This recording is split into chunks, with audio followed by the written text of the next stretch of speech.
나라의 공의와 정의를 위해서 기도하십시다. 한번 인사하시겠습니다.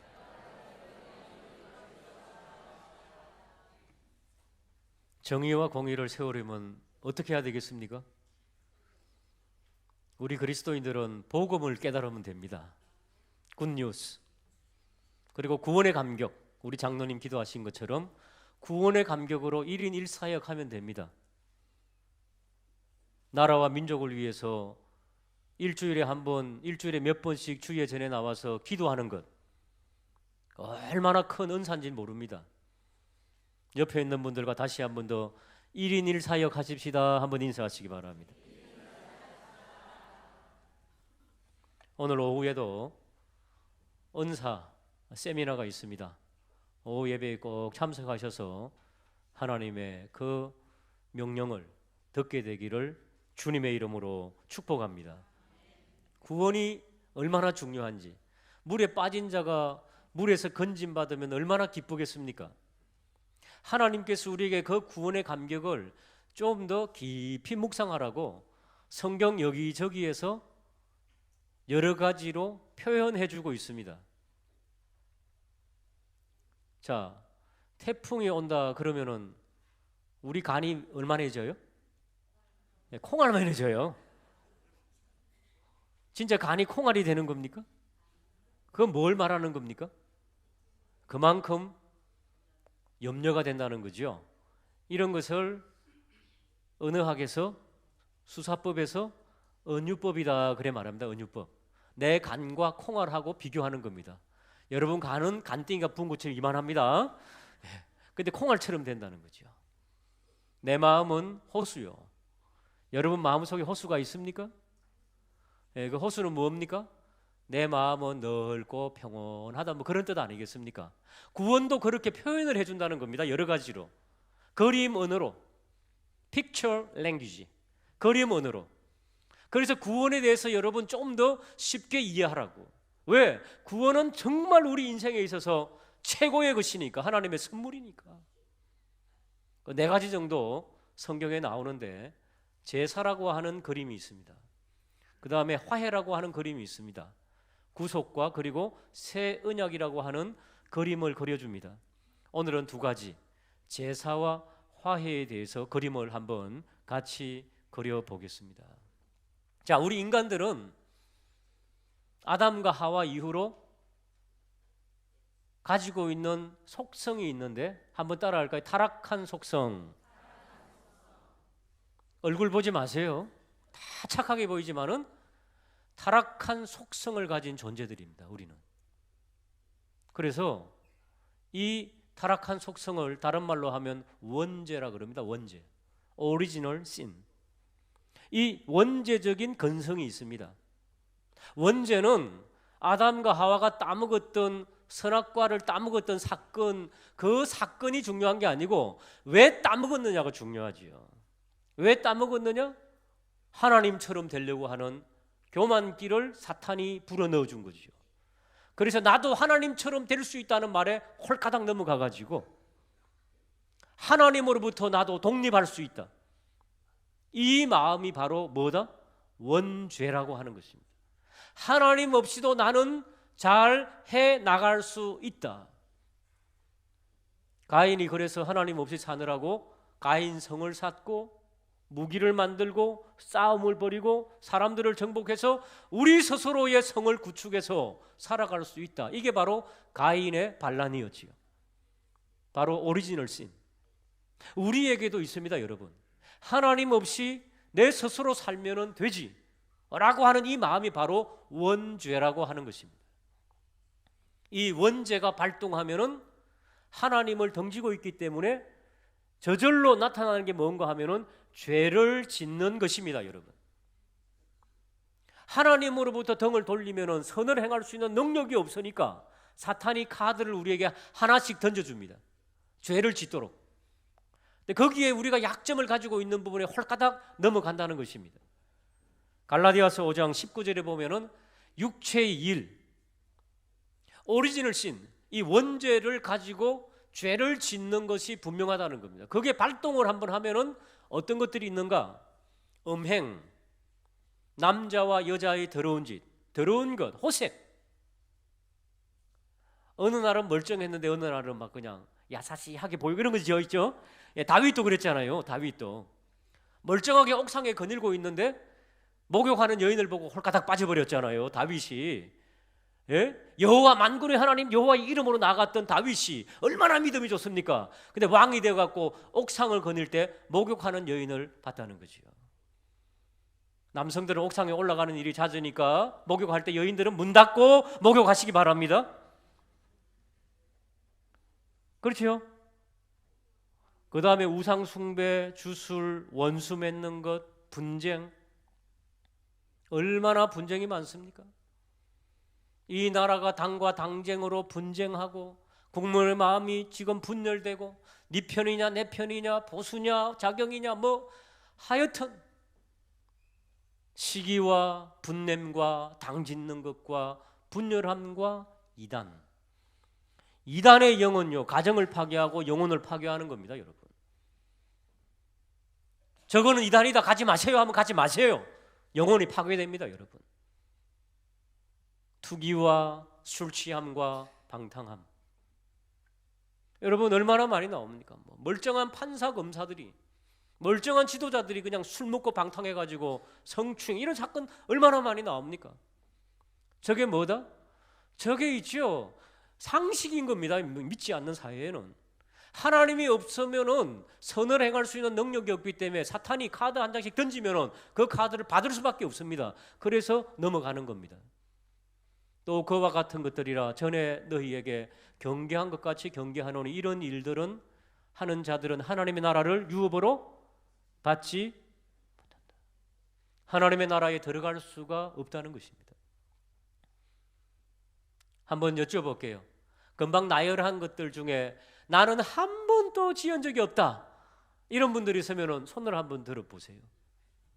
그냥 천국으로 그냥 가버리세요. 안 돼요. 여러분, 우리가 숨을 쉬고 있는 동안에는 하나님으로부터 덩지는 원죄가 발동하면은 그걸 막지 못하고 그리스도의 십자가로 그것을 묶어놓지 못하면은 죄는 짓게 되어 있습니다. 그래서 교회 안에도 다툼과 시기와 질투가 있는 게 뭡니까? 그게 당연하다니까요. 그리스도로부터 등을 돌리는 순간 우리에게는 그런 게 있다는 것입니다. 그러므로 늘 우리가 기도하되 하나님, 예수 그리스도로부터 등을 돌리지 않도록, 성령을 해방하지 않도록 성령님 내 마음속에 들어오셔서 날마다 나를 주장하여 주시고 내 성깔과 내 성격을 죽여달라고 날마다 기도하는 저와 우리 모두가 되시기를 주님의 이름으로 축복합니다. 그렇게 기도는 하지만은 지은 죄는 어떻게 하란 말입니까? 지은 죄는 여러분 어떻게 해야 되겠습니까? 그래서 하나님께서 너희들이 지은 죄는 너희들의 생명을 내가 찾아가야 되지만은 너희 생명 대신 동물을 잡아라. 그래서 황소와 암소와 염소와 양, 때로는 비둘기, 이런 짐승을 잡아서 그 생명을 죽여라. 그리고 나서 네 생명을 대신하라. 언젠가 예수 그리스도를 보내실 때가 오는데 그때에는 이 한꺼번에 하는 이 상징들을 그때 완성하마. 예수님이 오시기 전까지는 이 짐승을 잡아서 예표로, 상징으로 죄 씻음을 받게 하노라. 그렇기 때문에 여러분, 구약의 성도들은 양피와 소피로 죄 사함을 받은 거 아닙니다. 그건 있죠. 상징으로 한 거예요. 상징으로. 누구 피 때문에 그들도 구원받습니까? 예수 그리스도의 십자가 피 때문에. 그래서 예수 그리스도의 십자가의 구속의 은혜는 구약의 성도, 과거, 지금 우리 현재, 앞으로 미래 모두가 그리스도의 십자가의 피로 사함을 받음을 믿으시기를 주님의 이름으로 축복합니다. 그런데 예수님이 오시기 전에는 예표로 해야 될 거 아닙니까? 짐승이라도 잡아야 될 것 아닙니까? 레위기 17장 11절 같이 읽어볼까요? 시작.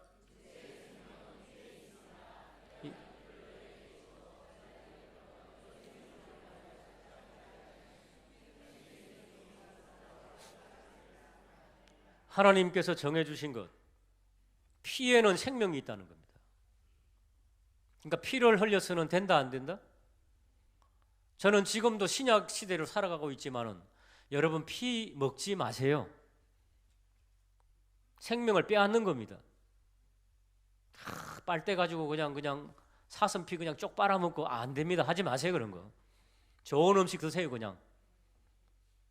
사랑하는 여러분, 이 하나님의 말씀은 한 생명이 죽어야 너희 죄를 가려주겠다. 제사의 기능이 있거든요. 두 가지 기능. 왜 제사를 지내는가? 하나는 죄를 덮어버리는 겁니다. 그렇기 때문에 옛날에 양을 잡고 소를 잡으면 그 피를 제단에 바릅니다. 그리고 제단에 뿌립니다. 한마디로 페인트 칠을 한다는 거죠. 더러운 벽을 페인트 칠하면 깨끗하게 페인트 칠이 되는 것처럼 죄를 덮어버리는 겁니다.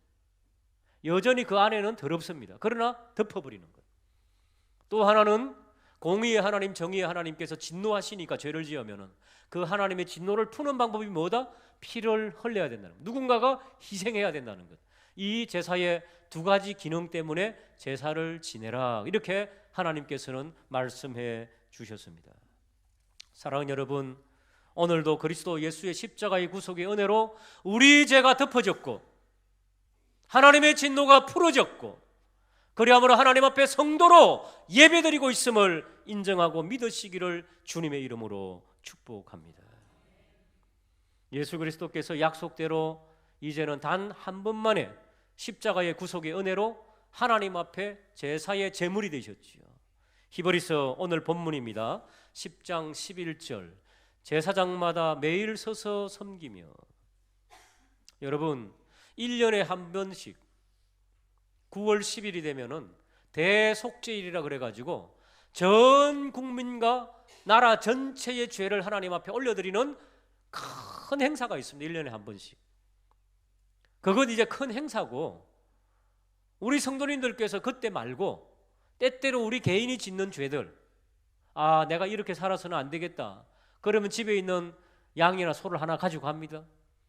제사장에게 내어놓습니다. 제가 도저히 1년을 기다리기가 힘듭니다. 이 제물을 대어서 하나님 앞에 내 죄를 사함받고 싶습니다. 그러면은 제사장이 그 각을 뜨고 잡아서 하나님 앞에 올려드리지요.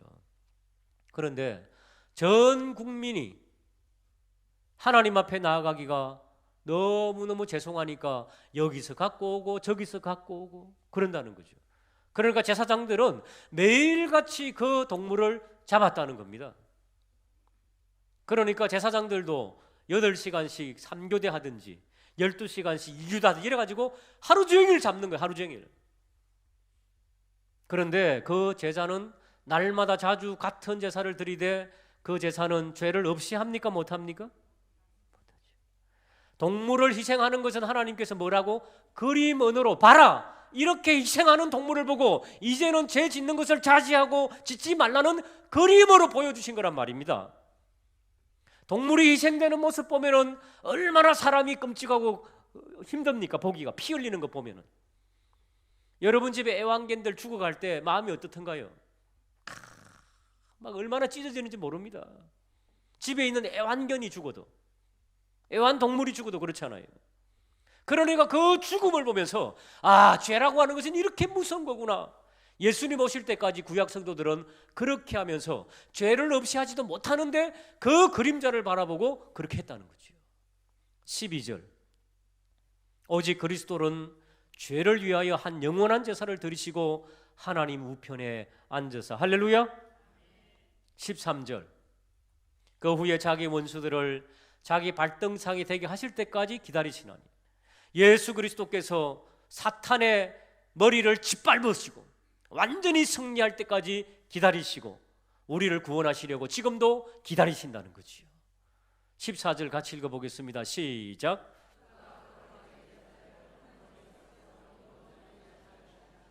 할렐루야. 그러니까 우리가 죄를 지을 때, 원죄가 발동해가지고 자범죄를 지을 때, 음란한 생각이 들고 시기와 질투와 나쁜 생각이 들 때 어떻게 해요? 예수 그리스도께서 그렇게 우리 때문에 제물이 되셨구나 하는 것을 생각하며 그 그림을 그리며 영적인 전쟁에서 승리하는 저와 우리 모두가 되시기를 주님의 이름으로 축복합니다. 이게 바로 구원의 첫 번째 그림입니다. 자, 두 번째 그림 한번 따라할까요? 화해. 화해. 예수 그리스도께서 하나님과 우리 사이를 화해시켰다는 겁니다. 화해라고 하는 그림은 뭐가 떠오릅니까? 자, 등을 돌리는 게 화해입니까? 서로 마주보는 게 화해입니까? 우리가 죄를 지으면 하나님께서는 저절로 등을 돌리십니다. 공의와 정의의 하나님이시기 때문에 죄를 보실 수가 없으니까 저절로 등이 돌아간다니까요. 하나님의 등이. 그리고 우리도 하나님으로부터 등을 돌려서 죄를 지었잖아요. 이렇게 갈라져 있는 이것을 예수 십자가로 화해를 시키시고 화목의 관계로 만드셨다. 이게 바로 구원입니다. 에베소서 2장 11절. 그러므로 생각하라. 너희는 그때에는 육체로는 이방인이요 손으로는 육체에 행한 할례를 받은 무리라 칭하는 자들로부터 할례를 받지 않은 무리라 칭함을 받은 자들이라. 자, 이방인들. 우리가 죄를 지으면은 아담과 하와가 에덴 동산에서 쫓겨났던 것처럼 쫓겨나는 이방인이 됐단 말이지요. 12절. 그때 너희는 그리스도 밖에 있었고 이스라엘 나라 밖에 사람이라 약속의 언약들에 대하여는 외인이요 세상에서 소망이 없고 하나님도 없던 자이더니. 13절 같이 읽어보겠습니다. 시작. 이제는 전에 멀리 있던 너희가 그리스도 예수의 피 안에서 그리스도의 피로, 이게 바로 굿뉴스란 말입니다. 그리스도의 피로 이제는 하나님과 가까워진 관계가 되었다. 이런 성경 구절을 읽을 때 나도 예수 그리스도처럼 멀리 있는 사람들을 화해시켜야 되겠구나. 이게 전도입니다. 전도. 예수 안 믿으면 다 하나님과 원수된 자들입니다. 착하면 천국 갑니까? 못 갑니까? 착한 거하고 아무 상관없습니다, 여러분. 예수 모르면 다 지옥불로 떨어지는 거 아닙니까? 하나님과 원수된 것 아닙니까? 나도 예수님처럼 그렇게 화해의 사도로 살아야 되겠구나. 14절.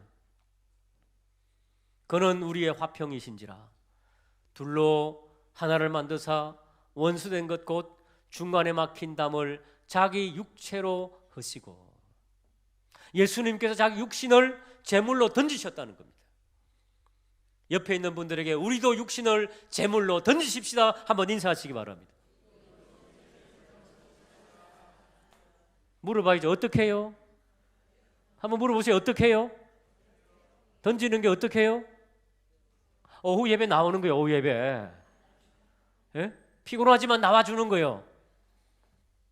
자진해서 나오면 더 좋고 힘들면 나와주는 거예요. 그냥 당신의 육신이 제물이 되어서 앉아 있어야 되는 거예요. 예배 드리는 여러분들과 저는 지금 하나님의 제물로 있는 거예요. 제물로. 산 제물로 나를 받아주시옵소서 라고 하는 거예요. 지금 1인 1전도 1인 1사역 사랑하는 여러분, 이것을 꼭 하나님 앞에 감사함으로 응답하는 저와 우리 모두가 되기를 주님의 이름으로 축복합니다. 15절 같이 읽어보겠습니다. 시작. 법조문으로 된 계명의 율법을 폐하셨으니 이는 이 둘로 자기 안에서 한 세 사람을 지어 화평하게 하시고. 이게 법조문입니다. 구약에 나오는 율법, 법조문 많죠. 이것대로 하면 우리 죽어야 되는 거예요. 돌 맞아 죽어야 되는 거예요. 그런데 하나님께서 예수 그리스도를 보내셔서 화평하게 만드셨습니다. 할렐루야. 16절. 또 십자가로 이 둘을 한 몸으로 하나님과 화목하게 하려 하심이라. 원수된 것을 십자가로 어떻게 하셨다? 소멸해버리셨다. 불태워버리셨다. 17절 같이 읽어보겠습니다. 시작. 먼 데 있는 너희에게 평안을 전하시고 가까운 데 있는 자들에게 평안을 전하셨으니. 18절. 이는 그로 말미암아 우리 둘이 한 성령 안에서 아버지께 나아감을 얻게 하려 하심이라. 할렐루야. 그래서 우리가 여기 앉아서 지금 예배 드리고 있다는 것입니다. 얼마나 감사입니까? 예수님께서 우리를 하나님과 가까이 화목케 하시고 화해시키셨으니 이제 이 민족을 한번 바라보십시다. 오늘 기도하실 때 얼마나 절절히 나왔습니까? 이 민족이 삽으로 연결되어 있잖아요. 진보냐 보수냐? 한번 받아하실까요? 진보냐 보수냐? 죄인은 똑같아. 어느 편에 서고 그거 아무 상관없습니다, 여러분. 아무 의미가 없습니다. 하나님께서 누구 편을 드느냐 아무런 의미가 없습니다. 예수 믿어야 됩니다, 여러분. 대통령도 무릎 꿇어야 됩니다, 여러분. 하나님을 믿어야 됩니다, 여러분. 정치, 경제, 사회, 문화를 위해서 우리는 기도할 뿐입니다, 여러분. 그리스도인들은 어디 편을 들어서는 안 됩니다, 여러분. 우리는 하나님 편임을 믿으시기를 주님의 이름으로 축복합니다. 사랑하는 여러분, 이게 구원의 메시지입니다. 이 세상 것들은 조금 있다가 다 지나갈 것들입니다. 그것 가지고 너무 일희일소할 필요 없습니다. 역사의 주관자인 하나님께 하나님, 이 민족과 이 나라를 올려드립니다. 첫 번째 이 나라가 건국되고 재헌국회, 이승만 대통령이 국회의원 중에 한 분이 목사셨어요. 그 목사님에게 기도해 주시지요. 그리고 이 나라가 시작된 재헌국회, 놀라운 나라 아닙니까? 세계 열방의 어떤 나라가 나라를 시작하며 하나님 앞에 기도하며 시작한 나라가 있겠습니까? 바로 하나님께서 우리 민족을 사랑하셔서 그런 역사가 우리의 역사임을 믿으시기를 주님의 이름으로 축복합니다. 그렇기 때문에 우리는 하나님 앞에 간구하는 것이 더 낫습니다. 십계명도 보시면은 그렇기 때문에 하나님과 바른 관계, 화해의 관계를 가져야만이 이웃과의 바른 관계를 가질 수 있다. 1계명에서 4계명, 5계명에서 10계명, 그렇게 구조가 되어 있습니다. 여러분, 지난번에 사탄의 나라의 특징이 뭐라 그랬습니까? 사탄의 나라의 특징은 내 자원이 적기 때문에 이웃의 자원을 훔쳐오고 빼앗아오고 갈취하는 것입니다. 그래서 내가 자유를 누리는 겁니다. 더 많이 돈을 벌어야지, 더 많이 쌓아야지 내가 잘 살 수 있겠구나 라고 하는 사탄의 생각이 있다는 겁니다. 그러나 하나님과의 바른 관계가 유지되면은 이웃에게 베풀게 됩니다. 이웃을 돕게 됩니다. 이웃을 위해서 기도하게 됩니다. 이웃을 사랑하게 됩니다. 이웃을 바라보게 됩니다. 아멘도 없고 전혀 하고 싶지 않아요. 이웃을 사랑하게 됨을 믿으시기를 주님의 이름으로 축복합니다. 목사고시 보는데도 10계명을 적어보세요 하면은 적는 목사 후보생들이 별로 없다고 합니다. 우리 교인들은 10계명의 구조와 10계명을 다 외우겠죠? 예. 연상해가지고 꼭 10계명을 외우시면 하나님 사랑, 이웃 사랑을 실천하게 됩니다. 1절 나 외에 다른 신을 두지 말라. 2, 이방 신상을 두지 말라. 3, 삼가 하나님 아버지 이름을 망령때 일컫지 말라. 4, 사업을 위하여 안식을 범하지 말라. 5, 오만이 아버지를 공경하라. 6, 육혈포로 사람을 살인하지 말라. 7, 칠보단장 여인과 간음하지 말라. 8, 팔뚝으로 도둑질하지 말라. 9, 구렁이 담너금하는 거짓말하지 말라. 10, 10원 1절 네 이웃 것은 탐내지 마라. 박수 치는 거 아니에요. 하나님 앞에서 박수 치는 거 아니에요. 사랑하는 여러분, 꼭 외우셔가지고 하나님과의 사랑, 이웃과의 사랑이 회복되시기를 주님의 이름으로 축복합니다. 10계명을 외우시려면 홈페이지 들어와서 유튜브 보세요. 그래서 어떻게 해요? 오늘은 두 개의 그림을 그려줬죠. 우리의 구원은 이만큼 귀한 것이다. 제사를 통해서, 화해를 통해서 그림을 그리시고 하나님 앞에 구원의 감격으로 1인 1사역, 1인 1전도에 매진하는 저와 우리 모두가 되시기를 주님의 이름으로 축복합니다. 오후 시간에도 뵙겠습니다. 인사하시겠습니다. 하나님 아버지,